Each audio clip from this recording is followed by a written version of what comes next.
Bismillahirrahmanirrahim. Assalamualaikum warahmatullahi wabarakatuh. Alhamdulillahi rabbil alamin. Wassalatu wassalamu ala rasulillahil karim. Nabiyyina wa sayyidina Muhammadin wa ala alihi wa sahbihi ajma'in wa ba'd. Saudara-saudariku, apa kabar? Semoga kita semua dimanapun berada, tanpa kecuali, senantiasa disehatkan, dijaga oleh Allah Subhanahu wa Ta'ala, sifat dan sikap kita senantiasa berada dalam suasana yang baik dan melahirkan perilaku juga yang mulia yang diridhoi oleh Allah Subhanahu wa Ta'ala. Alhamdulillah, tak terasa perjalanan waktu telah mengantarkan kita pada tanggal 9 menuju 10 Syawal 1445 Hijrah. Semoga sampai detik ini kita diberikan kekuatan dan kemampuan untuk senantiasa meningkatkan takwa kita kepada Allah sebagai pembuktian bahwa kita berhasil menjalani pelatihan Ramadan selama sebulan penuh yang tentunya menghadirkan banyak kesan yang beragam bagi setiap insan beriman dimanapun berada. Terlepas dari itu, dua dimensi takwa yang paling pokok, membangun hubungan baik dengan Allah, dimensi ritual, dan juga ada yang kedua, dimensi sosial, membangun hubungan baik dengan makhluk, khususnya manusia, dan dua pancaran itulah yang mengikat dan menyinergikan nilai-nilai ibadah kita kepada Allah Subhanahu wa Ta'ala.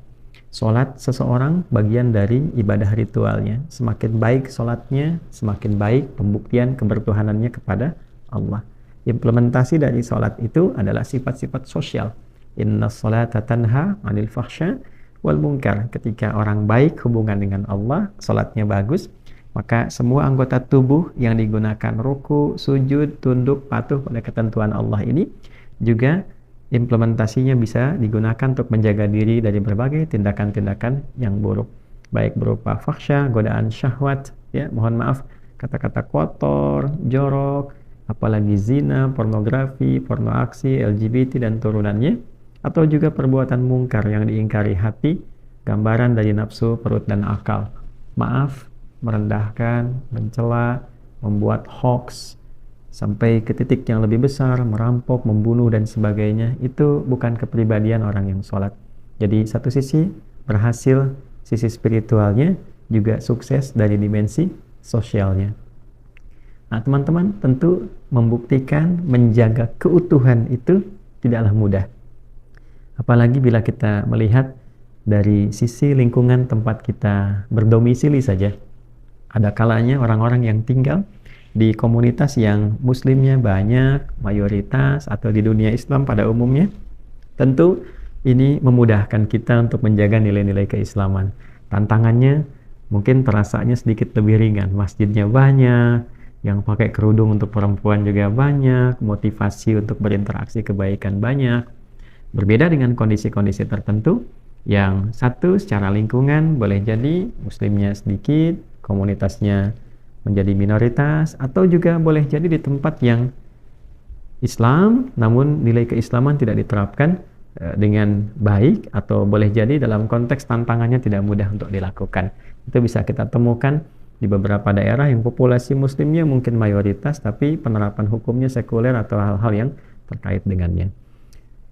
Ada hal yang cukup menarik untuk kita garis bawahi dan menjadi catatan penting, khususnya terkait dengan muslimah dimanapun berada.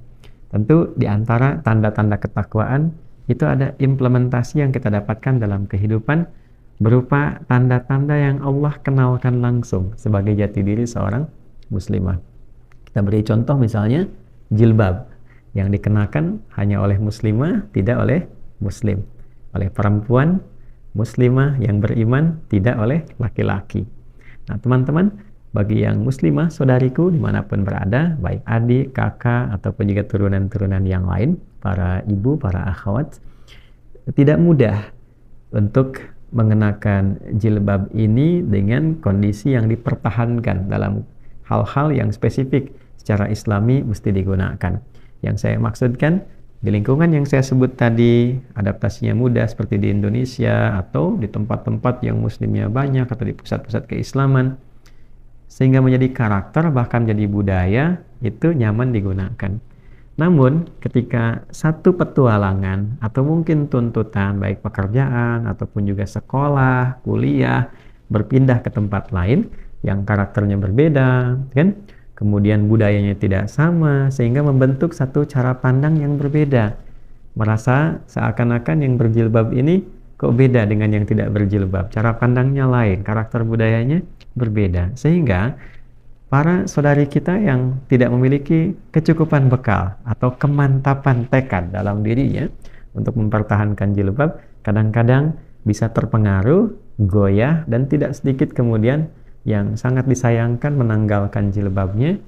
Dan yang lebih mengkhawatirkan adalah, nah ini poinnya, mempublikasikan proses penanggalan itu, ya, sehingga semua seakan-akan mesti melihat bahwa saya sekarang telah berubah, tanpa disadari bahwa perubahan itu sesungguhnya sedang membawa kepada dampak-dampak yang secara pandangan keislaman tidak ideal untuk bisa dilakukan. Oleh karena itu, penting sebagai tambahan informasi, penguatan keilmuan. Sehingga dengan penguatan informasi dan ilmu ini, kita paham, oh basicnya ini loh, perempuan muslimah itu berjilbab tuh karena seperti ini. Sehingga kita punya wawasan yang lebih luas, punya keyakinan yang mantap untuk berjilbab, dan punya kebanggaan untuk melakukan itu. Nah, saya berikan satu kisah dulu sebelum kita sampai ke titik yang ingin saya maksudkan. Dulu, saat di awal periode Nabi SAW hijrah dari Mekah ke Yathrib. Nah, yang kelak Yathrib ini akan berubah menjadi suasana kota yang mencerahkan, sehingga disebut dengan Al-Madinah Al-Munawwarah. Ya, kota yang mencerahkan, membawa perubahan cahaya-cahaya kebaikan. Dari yang tadinya kacau secara ekonomi, kemudian juga kacau secara sosial, dinamika masyarakatnya itu dekat kepada hal-hal yang kadang-kadang mengganggu, ya, stabilitas, permusuhan, dan sebagainya.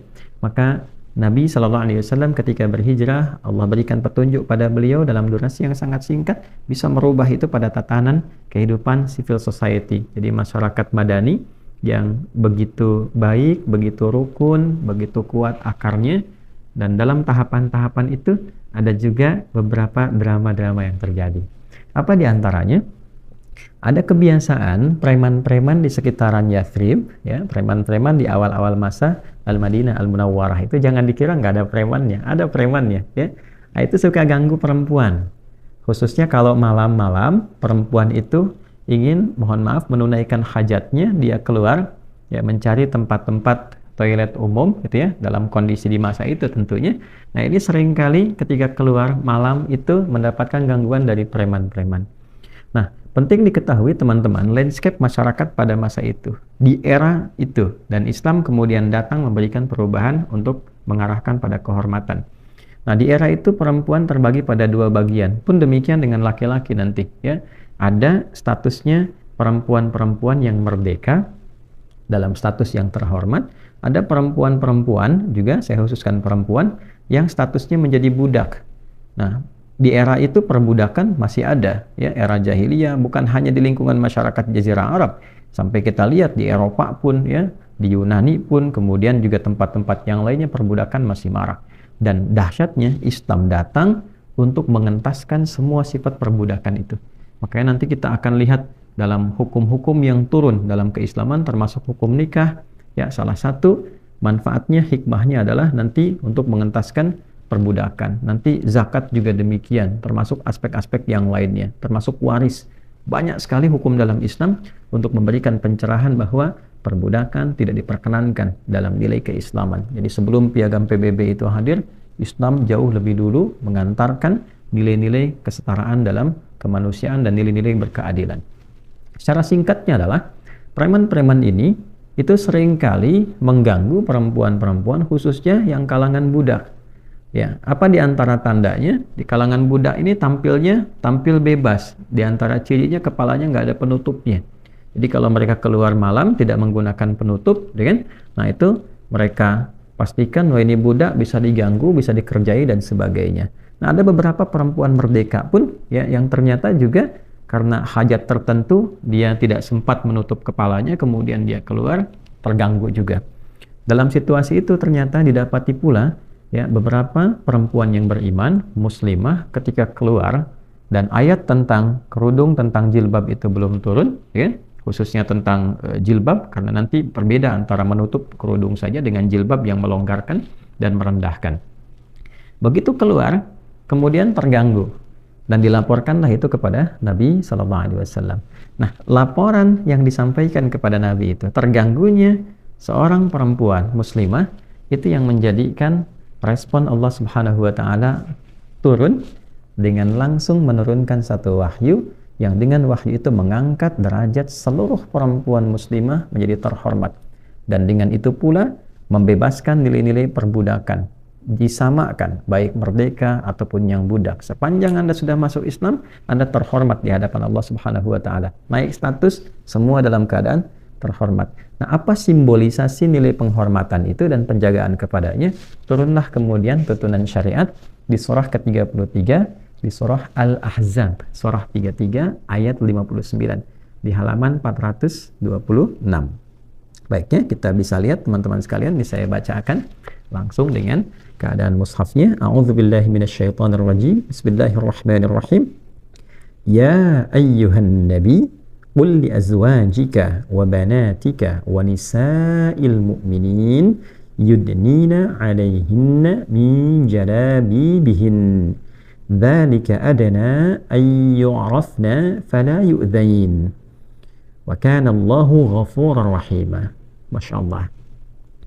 Ya ayyuhan nabi, hey nabi. Nah, ini menarik ini ya. Jadi kadang beliau Rasulullah SAW, ya Sayyidina Muhammad SAW itu kadang dipanggil dengan Rasul, kadang dipanggil dengan Nabi, kadang dipanggil dengan sifat ubudiyahnya abdun, kadang juga namanya disebutkan dengan nama Muhammad 4 kali disebutkan dalam Al-Quran, dan Ahmad sekali disebutkan dalam Al-Quran untuk menunjuk pada keterangan Nabi Isa alaihissalam. Ya ayyuhan nabi, ketika disebutkan nabi, ini bukan hanya menunjuk pada pribadi, tapi membawa sebuah berita besar. Ya, dari kata naba, nubuwah. Orang yang menerima naba disebut nabi. Ya, naba itu berita yang besar, yang agung, yang istimewa. Jadi kalau ada informasi dibuka dengan kata ya ayyuhan nabi, wahai orang yang ditugaskan oleh Allah membawa berita yang agung, yang istimewa. Ini tandanya ada informasi yang istimewa, yang agung. Nilainya tidak sama dengan yang biasa-biasa. Nah, ya ayyuhan nabi, duhai nabi, wahai yang ditugaskan membawa berita agung, yang istimewa. Apa berita itu? Qul li azwajika wa banatika wa nisa'il mu'minin. Ya, sampaikan, viralkan, katakan pada satu istri-istrimu. Yang kedua, banatik, anak-anakmu yang perempuan. Yang ketiga, nisa'il mu'minin, seluruh perempuan yang beriman. Nah, dia seluruh perempuan yang beriman. Yudnina 'alaihinna min jalabibihinna. Mulai sekarang, kata Allah, sampaikan pada mereka, kenakan jilbab. Ya, jilbab yang bagaimana? Yudnina 'alaihinna min jalabibihinna, bukan sekedar menutup kepada kepalanya, itu turunkan. Ya, ini ada beberapa tafsir di samping saya. Ini ada Tanwirul Miqbas yang paling klasik kepada Ibnu Abbas radhiyallahu taala anhuma. Ada Jami'ul Bayannya At-Tabari, tafsir At-Tabari, ini juga termasuk tafsir klasik dia, yang artinya periodenya dekat ke era-era ke sahabat, kemudian ke Nabi sallallahu alaihi wasallam. Lalu ada Mafatihul Ghaib Ar-Razi, ada tafsir Al-Munirnya Profesor Dr. Wahbah Az-Zuhaili, beberapa. Semua tidak ada perbedaan. Ya, dalam penafsiran ini memberikan gambaran yang dimaksud dengan jilbab itu yang menutupi bagian kepala rendah sampai ke nahar. Nahar itu ini bagian dada ini ya, antara leher dengan di sini bawah. Nah, ini menutup ke sini sampai jalabi. Jalabi itu min juyubibihinna, artinya sampai ke sini. Ya, setidaknya ini paling rendahnya itu segini. Tutup sampai segini sehingga tertutup bagian-bagian terutama aurat pokoknya gitu kan. Perempuan kan seluruh bagiannya aurat, kecuali nanti beberapa yang tampak illama dhahara minha, kan? Seperti telapak tangan dalam kondisi-kondisi tertentu dengan wajah, kan? Nah, ini yang lainnya ditutup. Yang paling menarik adalah apa? Tutup itu dari kepala, setidaknya rendahkan turun ke bawah, ya. Nah, kalau cuma sampai sini namanya khimar, kerudung. Nah, kerudung itu kan suka ada modelnya yang sampai sini, kan? Nah, ini turunkan ke bawah sehingga tertutup, ya. bukan terbungkus ya, kalau mohon maaf gitu ya. Kalau terbungkus itu izin ya, kadang ketat, terlihat, bukan itu ya. Jilbab itu sesuatu yang ketika diulurkan itu ya longgar sehingga tertutup dengan sempurna bagiannya. Nah, apa tujuannya menggunakan jilbab itu? Dzalika adana ayyurafna fala yu'dzain. Itu tanda awal Anda dikenal sebagai muslimah. Ya, yang terhormat. Nah, yu'rafna di sini ada tafsiran pertama di kalangan ulama itu untuk menunjukkan satu ya, bagi perempuan-perempuan yang merdeka khususnya gunakan itu sehingga merubah kesan bagi orang-orang yang bertindak kriminal ini ya, dengan mohon maaf hasrat seksual dan nafsu yang kurang bagus ini ya, mengetahui bahwa oh ini perempuan terhormat ya, ini orang merdeka.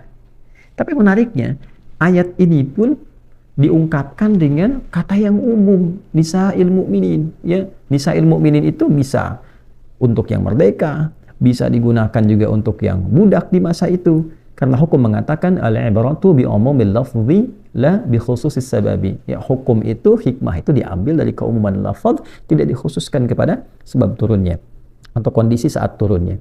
Maka ayat ini memberikan gambaran besar pada saat itu diturunkannya ayat jilbab. Satu, untuk mengangkat derajat muslimah menjadi terhormat di hadapan Allah. Jadi ini hadiah nih. Ya, ini satu, ini hadiah dari Allah untuk perempuan, untuk muslimah. Ya, saya kasih gambaran begini. Anda dikasih hadiah oleh yang paling disayang misalnya. Ya, laisa kamitslihi syai', enggak ada yang serupa dengan Allah. Ya, Anda diberikan hadiah oleh orang yang paling menyayangi Anda. Ayah Anda kasih hadiah, ibu Anda kasih hadiah, kan? Diterima nggak? Diterima ya. Bahkan tidak sedikit teman kasih hadiah langsung diposting gitu kan. Teman kasih hadiah langsung diposting. Ini Allah kasih hadiah, dan hadiah itu saking spesialnya mengangkat status perempuan menjadi terhormat ya. Disamakan yang budak dengan yang merdeka saat itu, sama-sama pakai jilbab, terhormat kan. Setelah itu hilang sifat perbudakan, dilekatkan itu bagi setiap muslimah. Ketika mengenakan itu, itulah hadiah yang Allah berikan pada setiap saudariku muslimah dimanapun berada, yang mengangkat statusnya terhormat di hadapan Allah. Jadi kalau Allah sudah angkat, jangan turunkan. Kalau Allah sudah mengangkat terhormat, jangan rendahkan. Itu hadiah ya, dan hadiah itu mewah.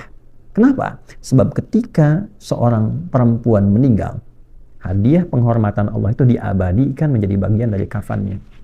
Itulah sebabnya nanti perempuan punya satu kain tambahan ketika meninggal, itu kain jilbabnya. Ya, ini menandakan bagaimana Allah mengangkat derajat perempuan terhormat bukan hanya saat hidupnya, saat wafatnya pun pakaikan jilbab, pakaikan bagian kerudung tuh, bagian atasnya itu untuk menutupi bagian kepalanya. Ya, nah, ini sesuatu yang sangat luar biasa dan tidak diberikan pada laki-laki. Ya, yang paling dahsyat setelah itu apa? Fala yu'dzain. Setelah mengenakan tanda itu sebagai kehormatan dari Allah, pakai jilbab itu, fala yu'dzain, maka dengan itu aman ia. Dipastikan tidak boleh diganggu lagi. Artinya apa? Setiap perempuan di masa itu yang sudah menggunakan jilbab sebagai tanda dia muslimah yang terhormat, maka hukum melekat pada setiap laki-laki muslim untuk melindunginya, menjaganya. Dan itulah yang ditanamkan pada setiap pria-pria muslim yang melihat perempuan muslimah berkerudung, berjilbab dengan benar. Bukan hanya sekedar pakai, tapi dia gunakan jilbabnya untuk menjaga kehormatan dirinya. Ya. Jadi ketika Allah memberikan kepercayaan pada setiap perempuan muslimah dengan jilbabnya secara terhormat, maka iman kita memberikan respon untuk menjaga kehormatan itu di hadapan Allah. Jangan gunakan jilbab ini pada hal yang negatif. Ya, mencuri pakai jilbab untuk kamuflase. Ya, pakai jilbab kok korupsi misalnya, itu dosanya besar. Ya, kenapa? Karena saat dia melakukan tindakan kejahatan, orang menyoal, pakai jilbab kok begitu? Apalagi kesimpulannya salah. Ya, daripada begitu lebih baik nggak berjilbab, yang tidak koruptor. Ya, koruptor tidak berjilbab ya, dibandingkan dengan yang tidak berjilbab tapi tidak korupsi. Nah, perbandingan sudah salah. Ya, sudah salah. Jadi yang disalahkan kemudian jilbabnya. Nah, kan sering saya katakan, kalau peci tidak masuk ke kepala, jangan dipotong kepalanya. Karena tidak semua perempuan berjilbab itu bersikap demikian. Tapi ketika kehormatan itu tidak dijaga, maka rendah statusnya. Ya, rendah statusnya. Untuk itu yang pertama, jaga kehormatan hadiah Allah itu. Ya. Yang kedua, fala yu'dzain, hukum mengikat ketika perempuan yang menjaga kehormatan itu bersikap yang baik, bersikap mulia, dikenakan kebanggaan Allah, mengangkat statusnya dengan terhormat. Lalu dia gunakan sifat-sifat kebaikan untuk menjaga kehormatan itu. Bicaranya yang santun, dia jaga kehormatan dirinya, afifat, menjaga dirinya dalam kondisi terhormat, ya, menjaga langkah, tuturnya, perilakunya supaya Allah ridha. Fala yu'dzain. Maka ketika kehormatan itu dijaga, Allah kirimkan para penjaga di sekitarnya. Ya, ditanamkan sifat kehormatan pada setiap laki-laki, lindungi, jaga dia. Ya, itulah sebabnya sering kita dengar kisah perempuan-perempuan yang menjaga kehormatan itu terjaga di jalan, dia terjaga, terlindungi. Betapa banyak kita dengar kisah ada seorang yang jalan lewat di tempat yang cukup sepi, preman-preman ada di situ, ketika ia kenakan dengan baik, ya, dia tidak diganggu. Ternyata terlihat setelah itu, ya, ada kesaksian bahwa ada yang menjaganya dan sebagainya. Itu mungkin hal-hal spesifik yang khusus berlaku pada kalangan-kalangan tertentu, saking tingginya yang menjaga kehormatan sisi Allah Subhanahu wa Ta'ala. Jadi sekali lagi, bagi perempuan-perempuan yang telah berjilbab, jaga jilbabnya, karena itu kehormatan, hadiah yang Allah berikan dan konsekuensi penjagaan dari setiap pria-pria muslim yang ada sekitarannya. Dan bagi yang belum berjilbab, ambil hadiah itu mumpung masih berada di alam kehidupan. Jangan sampai dipakaikan saat wafat. Begitu wafat dipakaikan, dan saat hidup tidak menggunakan. Ya, nanti jangan sampai pulang kepada Allah dengan rasa malu. Pertanyaan pertamanya, kenapa aku berikan kau hadiah, ya, tapi engkau tidak ambil? Mau jawab apa? Nah, jadi itu penting untuk kita bawa sebagai nuansa yang menguatkan keimanan dan kebanggaan kita. Jadi kalau ditanya, kenapa sih kamu pakai jilbab? Sampaikan, ini hadiah Tuhanku kepadaku, hadiah Allah kepadaku yang mengangkat kehormatanku di hadapannya. Terus apa fungsinya? Ya kan?